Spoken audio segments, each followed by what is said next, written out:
Do you recognize these two actors? Take a closer look.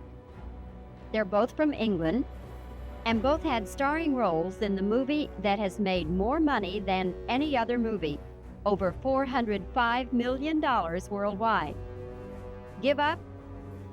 Well, this is Dave Prowse. Still no help?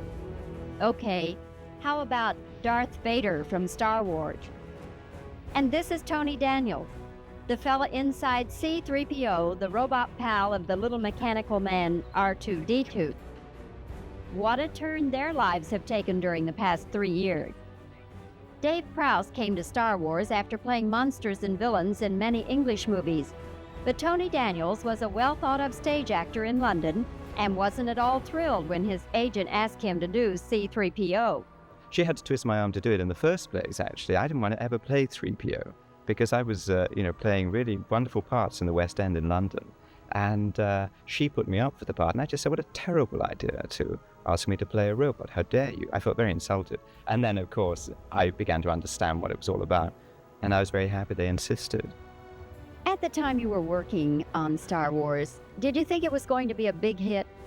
Both Tony and I would get pages of dialogue, and really the dialogue, when you just sat and read it, and it looked so banal, and you think, why the hell can I say this, And then, but in the context of when you actually got into the costume and the other actors were around you and you had all this fantastic, props and scenery and things like this, it all suddenly became real. But one of the greatest skills in the film is that Mark Hamill, for instance, could say absolute garbage with a straight face. At least David and I were kind of behind something, so if you wanted to wince, nobody could see you do that. But the humans in it had to look very serious and sincere, and in fact that's why the film works, because to have those humans looking sincerely and talking with feeling to, for instance, a robot is so bizarre that you automatically accept it. That's why one of the reasons the robots work, because the humans work with them so well. But I wouldn't have liked to have shown my face in that film, I think. I used to have great fun with the dialogue. I used to keep changing the dialogue because nobody or the sound engineers couldn't hear what I was saying properly. And I used to, for instance, asteroids were always referred to as hemorrhoids, and used to have great fun, like this. Of course, nobody knew what I was doing, so it was a marvelous time. Tony, what was the most difficult thing about playing C-3PO? One of the hardest things was talking to Artoo, because he just never said a word back to me. I mean, he was one of the most difficult actors I've ever worked with.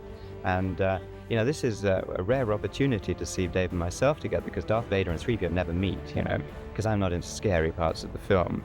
And I would much rather work with Dave than Artoo, I'm afraid. Star Wars 1 is now in re-release at theaters in the Metroplex, and Star Wars 2 has been completed, but will not be out until next May.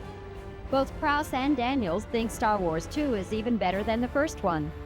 I feel happier about it for lots of reasons. I mean, it's a much better movie, and there are all sorts of really good things in it. But for me personally, they remade the costume, and it was all a lot easier.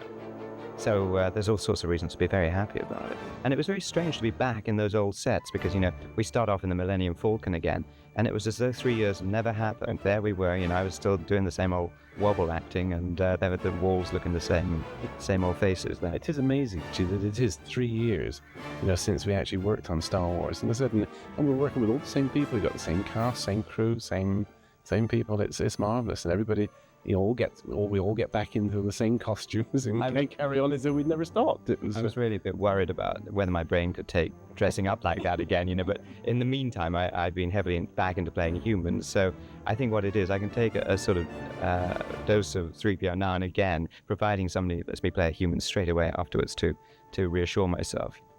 George Lucas wrote Star Wars as a 12-part anthology. This leads Dave Prowse and Tony Daniels to believe there could be 12 Star Wars movies. And they plan to keep right on playing Darth Vader and C-3PO. As they say, it's the world turns in space. When everything is pulled together, and I see it projected in a theater for the first time, it can be pretty scary.